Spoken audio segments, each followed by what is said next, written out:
faly miaraba atsika rehetra mpanaraka ny pejy Fernand Selo ho amin'ity andro talata ity.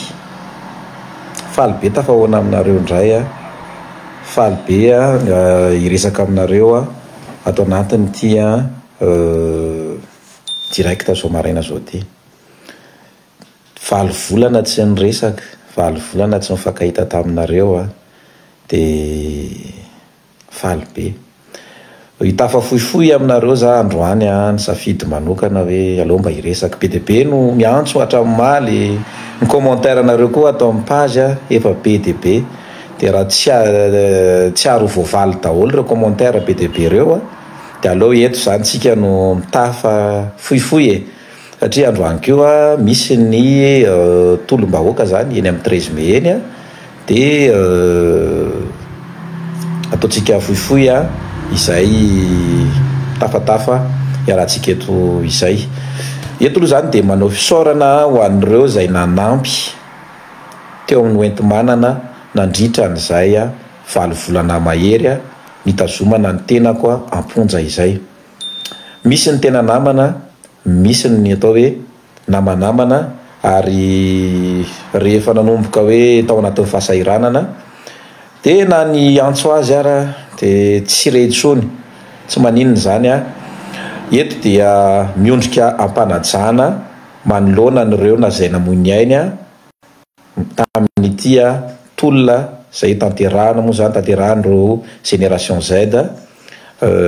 ny mpianatra akatso ny influenceur, ny mpanakanto Lili, Rafarala, sy Clémence ary Baba zay nanomboka an'ity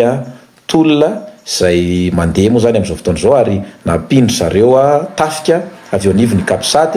ary io ihany koa moa zany nampininy avy eo anivon'ny FIGN izay tolom-bahoaka izay. Eto dia misaotra anareo zandry izay nanomboka ny tolona izahay efa ela no niresaka efa na ny RSF mpanao gazety izay tsy nanary mihitsy fa nifandrimbona na de atao raha hoe nandeha ny campagne na resaka Denis Gremont tao anatin'ny renireny filazana fa hoe tsy mpanao gazety ny tenako. Eto moa zany tiako no milaza fa mpanao gazety ny tenako ary fantatry olona rehetra hatramin'izay fa mpanao gazety ary miasa eo anivon'ny Basivafa. Tamin'ny fotoana nanaovana famitorana tany amin'ny fitsarana de tahaka izao ny zavatra namaliko moa zany tamin'izay hoe misy olona anankiray manana permis tany amin'ny taona 14 tany ho any de nahazo permis zany izy fa afaka mitondra fiara. Aty amin'ny taona 5 de iteny ve ianao fa tsy mahay mitondra fiara izy, zavatra tsy marina zany. Eto zahay de ny tenako moa zany de manaitra ny lavitry ny mpanao gazety zay ifarana afaka andro vitsy ny fotoam-piasany. Tiako ny manamarika fa ny lavitry ny mpanao gazety dia tsy miaro mpanao gazety satria ilalatina rakotondrazafy no atao hoe nametraka an'izay ho lavitra ny mpanao gazety eto Madagasikara izay. Io anisan'ny anova rafitra moa zany sika amin'izao anatin'izao tolom-bahoaka zao de angatahana ho antsika mpanao gazety tsara raha mangataka satria mety ho izahay no victime androany fa mety ho ianareo no victime rapitso. Zao le zavatra misy. Niady sika tamin'ny taona 1994 ny atao hoe délit de presse moa zany na ny dépénalisation tsy famonjana mpanao gazety. Fa taty aoriana rehefa niova ny fitondrana dia lasa nasiana an'ilay atteinte à la sûreté de l'État le izy. Mazava tsara mihitsy fa amende ny tokony ho alohan'ny mpanao gazety fa tsy tokony isy fampidirana amponja zany mihitsy. Saingy nasiana an'izay atteinte à la sûreté de l'État zay foana zany de ireny moa zany saika nahazo saika naninjehan zareo any Gaël Borgia le farany teo iny resaka atteinte à la sûreté de l'État io. Faharoa ity ny tena tokony adiva ny mpanao gazety ny resaka le hoe elokanabaka na ny loi sur la cybercriminalité. Izy io de tokony isy atao hoe fanitsiana ve zany sa atao hoe tokony anaovana iantsona ifampidiniana ny amin'ny hoe ireo gazety antsoratra rehetrarehetra reo de efa saika manana support numérique avokoa zany hoe samy mamoaka anatin'ny site moa zany zany hoe online avokoa reo gazety antsoratra ireo. Raha ohatra ve misy gazety antsoratra ray zany sady mivoaka online dia hafa ve zany ny anenjehana azy any amin'ny online,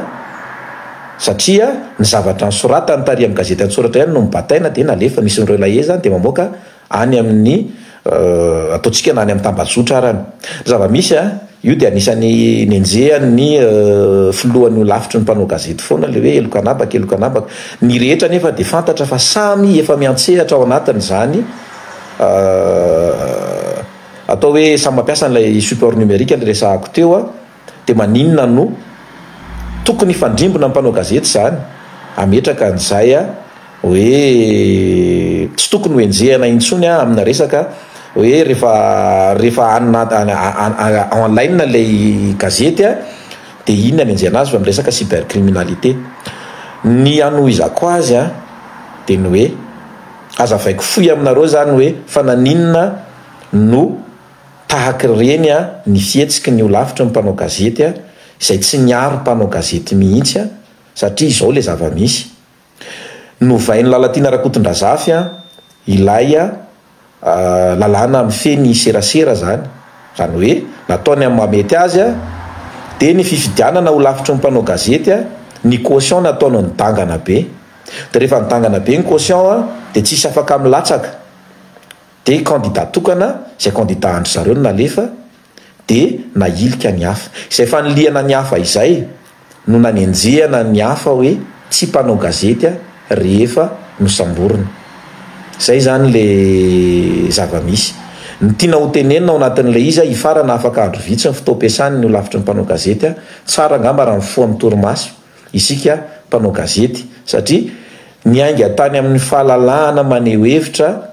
ity resaka fisamborana sy fanenjehana mpanao gazety ity. Izay isorana an'ireo zandry ianareo influenceur ianareo mpanakanto izay nahatody ny tolona ka nahafahana ny fampiresaka nahafahan'ny olona naneho hevitra naneho hevitra indray.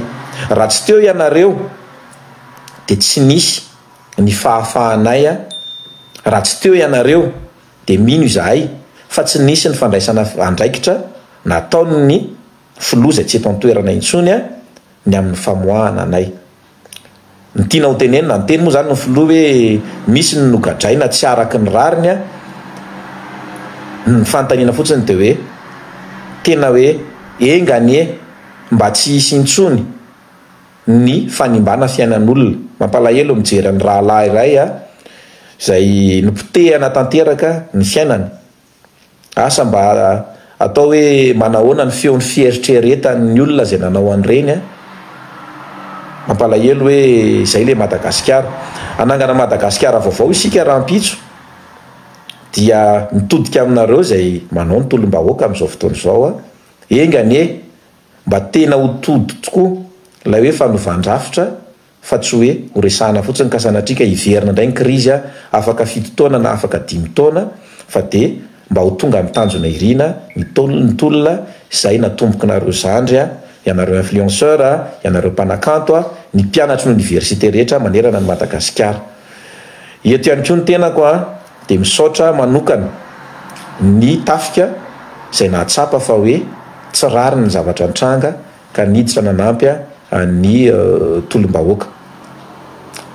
Malahelo ihany ny tena rehefa nivoaka ny fonja satria misy olona marobe izay mbola tavela any. Eto ny tenako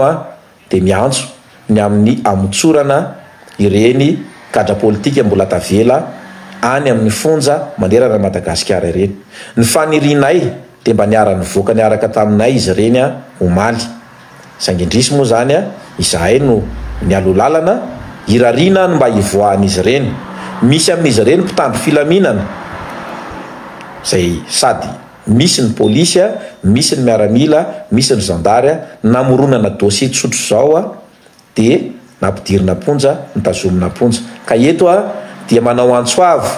ny amotsorana ny ireo gadra politika rehetra ny tenanay averiko ihany fa tany am-piandohana raha marina ny raharana ny anjehana dia tena asa fanaovan-gazety fanosisihana n'ilay atao hoe atteinte à la sûreté de l'État dia izay no nilazana fa tsy asa fanaovan-gazety. misy milaza ihany ko ny amin'ny hoe ny famoaham-baovao ny famoaham-baovao anatina tambazotra any ivelany hitantsika rehetra fa misy ny mamoaka vaovao anatin'ny tambazotra mahagaga ihany hoe eto Madagasikara no enjehana ny mpanao gazety izay mamoaka vaovao anatin'ny tambazotra raha ny tokony ho izy dia lamondo ny tokony ho alohan'ny mpanao gazety fa tsy tokony isy famonjana niady izay tamin'ny taona 2014 niaraka tamin'ny Ramatolona Tiana Rakotondrazafy tao anatin'ny MLE mampalahelo moa zany fa dia izy tenany no milaza fa tsy mpanao gazety i Fernand Sello nefa izahay izao dia niaraka nilanja vatapaty tamin'izany fotoana izany ny amin'ny hoe maty ny fahafahana ny ainga teny amin'ny radio Antsiva indrisy fa dia mampalahelo ihany koa ilay ho lavitry ny mpanao gazety fa nahafantatra tsara ny histoire n'izany Fernand Sello zany fa dia ny tsy nahafantatra ny amin'ny hoe tsy mpanao gazety zany Fernand Sello zany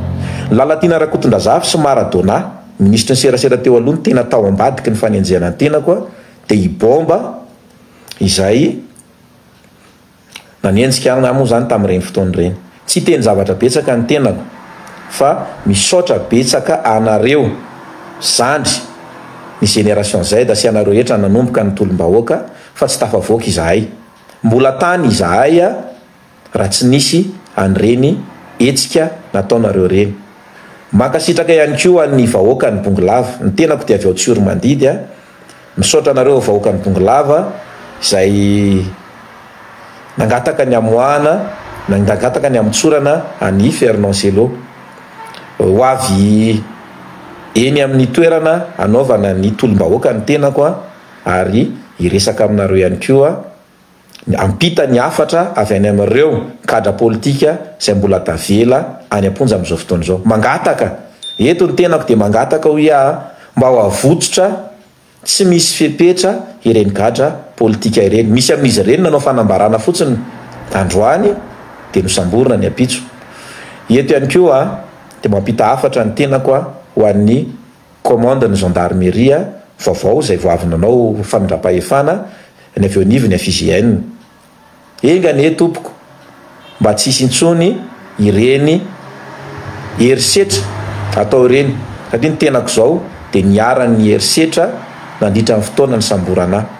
tena niaran'ny herisetra nandritra ny fotoana ny samborana hatramin'ny akanjo tao amin'ny toerana izay ny samborana dia tsy hita misy naka hatramina kasika moto tao anaty fiara dia tsy hita misy naka mampalahelo hatramina vola izay mitentina 300,000 ariary tao ambany tapia ny fiara izay nisy dia nizarazaraina lany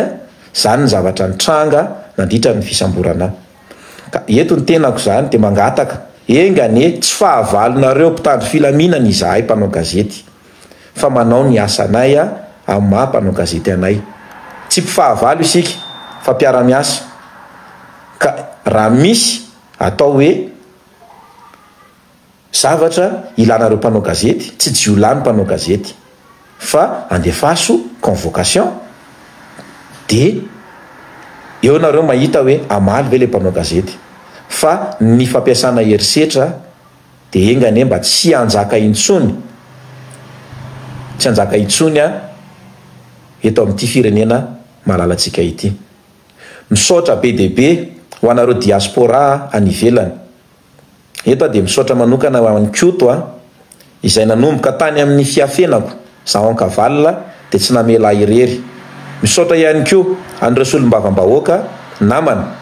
tsy aro tononoko eto satria maro izy ireo nijery akaiky nanampy tamin'ireny fotoana ireny mitodika manokana ho anareo eo anivony fitsarana engany mba hanova zavatra ny tolom-bahoaka amin'izao fotoana izao mba tsy hisy intsony ny baiko politika ka anenjehana ireo tsy mitovy hevitra ampidirana ponja ireo tsy mitovy hevitra ho anareo anivon'ny fonja vao tonga nivoaka ny tenako malariva dia nijerana ilay fanambarana ny mikasika ny Maputo ao an-tany mora tena mideranareo satria izao vao niditra kelikely nampidirana ponja vao mandat de dépôt andro vitsy ny tenako dia nikatona io Maputo io tamin'izany dia iny moa zany izy mpitsohan zareo iny nikatana dia iny resahan'zareo iny hoe zay ny antony anaovana ny maputo tamin'izany fotoana zany. Ny tenako tompoko tsy jiola saingy raha ny traitement zay mitondrana de mampalahelo fa no traitena ho tahaka ny jiola ny mpanao gazety tamin'ireny fotoana ireny. Mampalahelo fa atao ahoana fa tonga ny fotoana engane mba filoha ijery iaino ny vahoaka malagasy, ny filoha zay hipetraka eo raha hatr'izay tsy hamono ny vahoaka malagasy satria mampalahelo ihany raha hoe aty aoriana vao mahatsapa ny filoha hoe noho ny ireo olona manodidina azy na tonga an'io etsy-bahoaka zay nietsika io. Izahay tsy fahavalo fa naneho hevitra ary niezaka naneho hevitra ny farany angambany de ny hoe ny mpanao gazety de manana le atao hoe scoop. Tsy voatery andro ny source officielle ny mpanao gazety raha manana n'ilay scoop ka hoe raha sendra tany anatin'ny recoupement nisy solafaka de izay no anenjehana mpanao gazety ny amin'ny hoe amtehana ny fiainana ny vaovao zay no amarinina de tahaka ny mpitsabo ihany hoe misy mpitsabo ny indray manao opération de manadino fitaovana ao anatin'ny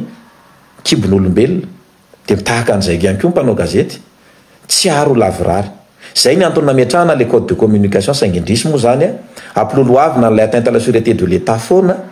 mba ahafahana manasazy an'ilay mpanao gazety. Ka io tokony adivantsika mpanao gazety satria zay ny antony nitolomana tamin'ny taona 2014 ny amin'ny tsy tokony amonjana mpanao gazety. Farany mety misy tsy voaresako makasitraka feno ny tenako an'izao tolom-bahoaka zay misy izao ary mankahery anareo rehetra misaotra ny amin'ny vitanareo zandry ianareo fikambanana ianareo mpiasa-panjakana zay nanao an'ity tolony ity fa raha tsy anareo de tsy mbola tafavoaka tany amponjy izahay. Etoko nefany de mbola manamafy ny amin'ny hoe misy be de be mbola tavela any re tompoko mba avoay reny olona reny fa tsy namono olona tsy nangalatra de miandrandra fahafahana ihany koa izy reny. Nalahelo izy ireo rehefa nivoaka ny fonjy izahay omaly ny amin'ny hoe fa maninona no izahay ihany. Iny moa zany ny zava-nisy de mangataka ny amitsorana tsy misy fepetra an'ireo zay mbola tavela any amin'ireny fonja reny. Be de be nareo manontany hoe taiza zany no nisy anselo 7 volana teo ny tenako tao an-tanymora zany hoe hiditra 7 volana mahery de nahazo transfert teny amin'ny fonjany Mieritsetosika de teny namaranako an'izay fitazomana ponja izay moa zany de rehefa nivoaka ny fonja ny tenako nivoaka tao amin'ny fonjany Mieritsetosika omaly ariva. Tsy ho lava resaka fa misaotra be de be anareo ary mankasitraka an'ireo zay nanampy tena namana tokoa ianareo ary tsy nanary tamin'ny andro sarotra. Mankasitraka indrindra de mirary soa ary engany mba handroso ty Madagasikara mamitsika ty ho an'ny tanindrazana. Saotra tompoko.